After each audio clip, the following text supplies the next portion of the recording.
Assalamualaikum warahmatullahi wabarakatuh. Teman-teman semuanya, sebelumnya saya ucapkan terima kasih pada teman-teman semuanya yang setia mengikuti postingan-postingan saya lewat channel ini ya. Walaupun saya juga merasa sebenarnya masih sangat serba adanya ya. Masih penuh hal-hal yang menjadi kekurangan dari video-video saya. Ya, untuk itu sekali lagi saya ucapkan terima kasih dan selalu mohon untuk dukungannya agar ya mungkin ke depan saya bisa selalu mengadakan perbaikan-perbaikan agar video-video saya ada peningkatan ya, dan yang pasti semoga akan lebih meningkat nilai manfaatnya. Baik teman-teman semuanya, kali ini saya kembali ingin mengajak teman-teman semuanya untuk sekedar berbincang-bincang ya. Berbincang-bincang tentang surga. Nah, surga itu apa? Surga itu kita mengenalnya sebagai sebuah tempat ya di akhirat sana ya, yang digambarkan hanya berisi hal-hal yang serba menyenangkan, serba penuh keindahan dan serba penuh kenikmatan. Berbeda jauh dengan keadaannya di dunia. Kalau di dunia semuanya masih berpasangan. Ada senang, ada susah, ada kenikmatan, ada kesengsaraan, ada kegembiraan, ada kesedihan, dan begitu masih harus dirasakan manusia dua hal tersebut, dua hal yang memang masih berpasang-pasangan itu di dunia ya. Orang ketika mendapatkan kesenangan ya suatu saat juga siap ketika dihampiri kesedihan. Orang yang sedang dihampiri kesengsaraan harus bersabar karena suatu saat pasti akan mendapatkan jatah kebahagiaan. Memang kalau di dunia kan masih semacam itu. Dua-duanya harus siap dijalani dengan dengan segenap perasaan. Sabar ketika mengalami hal-hal yang kurang menyenangkan dan bersyukur ketika mendapatkan hal-hal yang menyenangkan. Nah, tapi nanti kalau di surga semuanya hanya satu. Ya. Hal-hal yang hanya menyenangkan saja, yang indah saja dan nikmat saja. Itulah surga. Sehingga surga menjadi motivasi bagi umat manusia di dalam khususnya menjalankan ajaran-ajaran agama. Ya, orang beribadah dengan tekun, dengan sungguh-sungguh. Di antara motivasinya adalah untuk mendapatkan kehidupan surga di akhirat kelak. Walaupun kadang juga karena kuatnya keinginan untuk mendapatkan surga, ya kadang ada saja orang yang di dalam rangka meraih surga itu justru melampaui batas, melakukan hal-hal yang menurut saya justru menyesatkan dari jalan ke surga. Misalkan yang paling mudah adalah orang-orang ekstrim ya, yang karena terobsesi untuk mendapatkan surga, yang malah melakukan tindakan-tindakan yang misalkan dikatakan sebagai jihad ya, perang agama, perang suci, melakukan kekerasan kepada orang-orang yang tidak bersalah. Ini saya kira nanti malah kontra dengan tujuan yang ingin dicapainya. Ya, ingin mendapatkan surga tapi jalannya malah bukan surga. Nah inilah. Tapi kita kali ini tidak ingin bicarakan tentang bagaimana jalan surga, teman. Kita kali ini ingin bicara tentang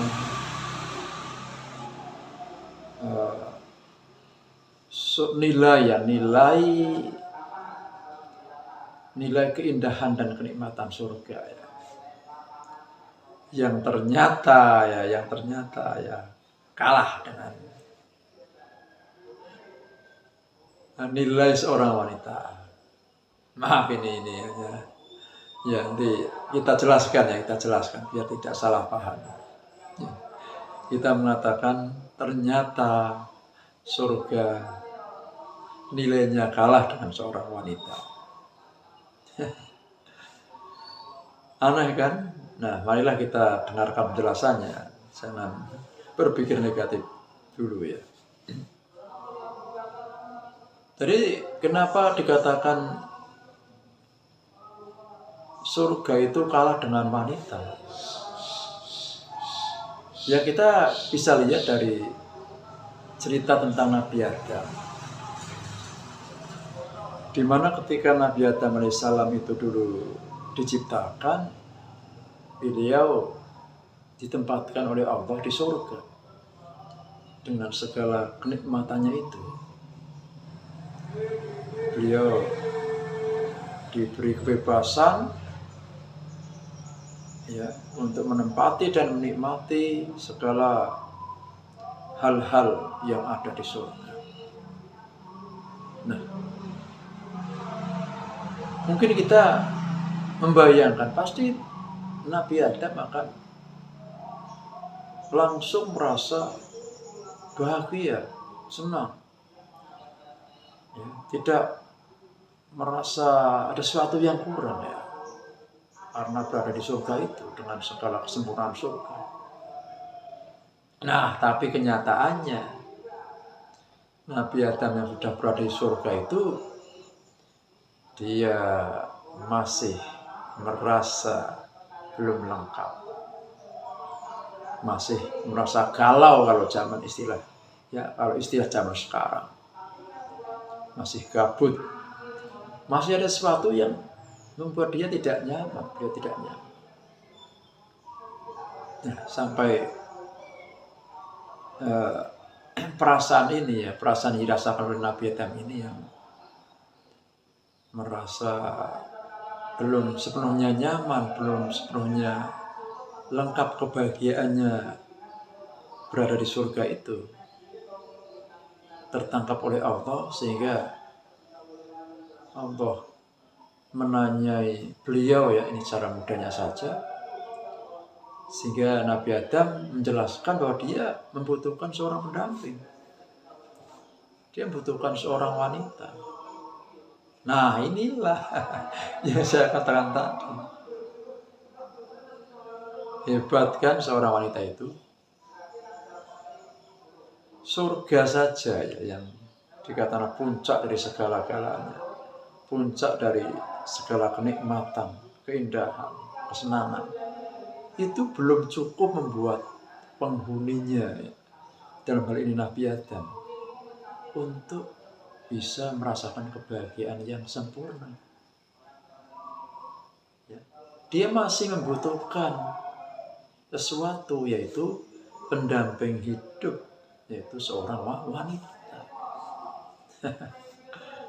Nah ini di sini kan kita mungkin ya secara bisa berkesimpulan ternyata wanita itu nilainya lebih tinggi daripada surga. Iya, gambarnya semacam itu. Nah, betul karena setelah Nabi Adam, Allah menciptakan Siti Hawa sebagai pendamping dari Nabi Adam, barulah Nabi Adam merasa kehidupannya di surga menjadi sempurna kebahagiaan, karena sudah mendapatkan teman pendamping hidup yang bisa mungkin diajak, istilah sekarangnya itu diajak sharing, berbagi, saling mengisi. Nah, ini buat Nabi Adam mendapatkan kebahagiaan yang sempurna di surga. Dan yang menarik adalah Allah Subhanahu wa Ta'ala konon dalam cerita atau kisah tentang Nabi Adam itu bahwa Siti Hawa adalah diciptakan dari tulang rusuk Nabi Adam sendiri. Gini maksudnya, kalau Nabi Adam itu diciptakan dari tanah, sedangkan Siti Hawa, istri dari Nabi Adam itu diciptakan dari tulang rusuk Nabi Adam. Nah, ini artinya apa? Seorang wanita itu diciptakan dari bagian tubuh dari seorang laki-laki. Jadi asal dari wanita berasal dari orang laki-laki, seorang pria. Nah, teman-teman semuanya, ternyata ini cerita semacam ini ternyata mengandung sebuah pembelajaran yang luar biasa sebenarnya tentang kedudukan pria dan wanita.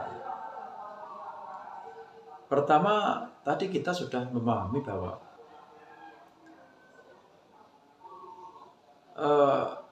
Nabi Adam di surga tanpa mempunyai seorang istri, seorang wanita itu tidak merasa cukup bahagia. Minimal bahagianya belum menjadi sempurna. Sehingga kita melihat begitu pentingnya kedudukan seorang wanita. Laki-laki tanpa wanita, mungkin istilah sekarang, segagah apapun, sesukses apapun, sehebat apapun, tidak akan mendapatkan kesempurnaan, akan tetap timpang hidupnya, sebelum dia mendapatkan jodohnya, pendamping hidupnya, yaitu kaum wanita. Ini yang pertama, seorang laki-laki harus mengerti ini, sehingga akan benar-benar memposisikan seorang wanita sebagai sosok yang sangat-sangat berarti dalam kehidupannya. Nah, tetapi sebaliknya, seorang wanita juga harus mengerti, sepenting apapun, bahwa dirinya adalah berasal dari tubuh seorang laki-laki, sebagaimana Siti Hawa telah diciptakan dari tulang rusuk Nabi Adam. Jadi semacam itu. Misalkan kita gambarkan dalam sebuah keluarga yang kadang memang ada pihak si wanita, si istri yang mungkin dari hal ekonomi, kemampuan, kecerdasan itu kebetulan lebih, secara bahasa mudanya lebih mengungguli dari suaminya. Nah, mungkin sehingga dalam kondisi semacam ini mungkin seorang wanita akan merasa lebih tinggi, lebih merasa menentukan dalam keluarga, sehingga lupa dengan posisinya. Ini juga akan berbahaya, akan sangat akan sangat berpengaruh kurang baik dalam kehidupan keluarga. Karena secara cerita tadi berarti wanita ini yang bersikap semacam ini, dia melupakan jati dirinya, asal usulnya. yang mau seperti apapun, sehebat apapun, dia adalah berasal dari tulang rusuk laki-laki, tulang rusuk dari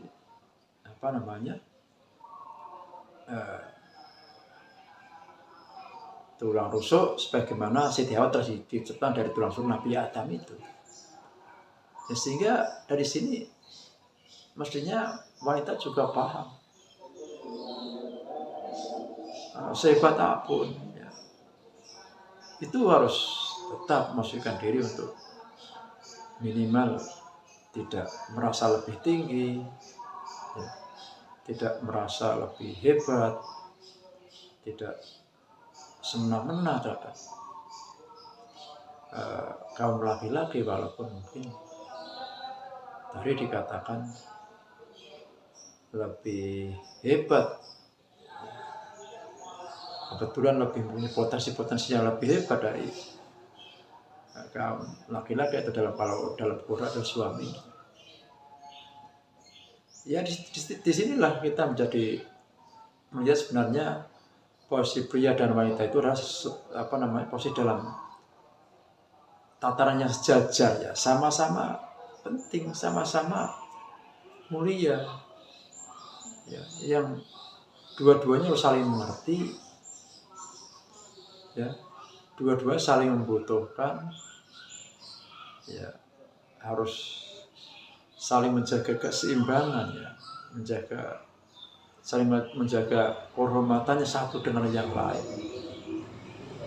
hak dan kewajibannya satu dengan yang lain, tidak boleh saling merendahkan satu dengan yang lain ya.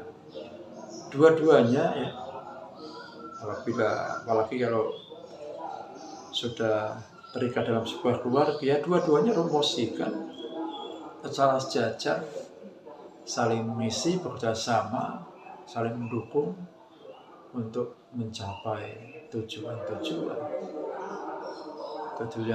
keluarga yang fokusnya adalah menciptakan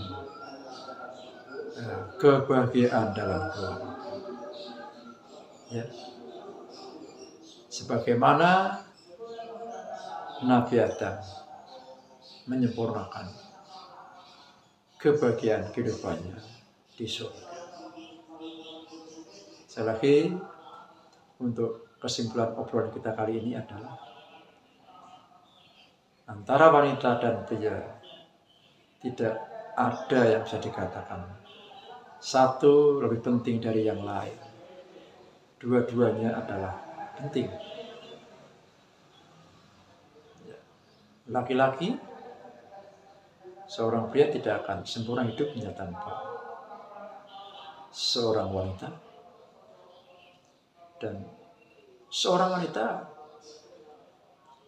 juga tidak akan sempurna keberadaannya tanpa seorang laki-laki, karena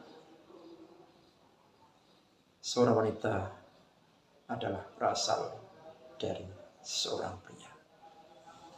Nah, inilah obrolan kita kali ini teman-teman semuanya. Semoga bermanfaat, dan bila ada hal yang salah untuk dimaafkan. Assalamualaikum warahmatullahi wabarakatuh.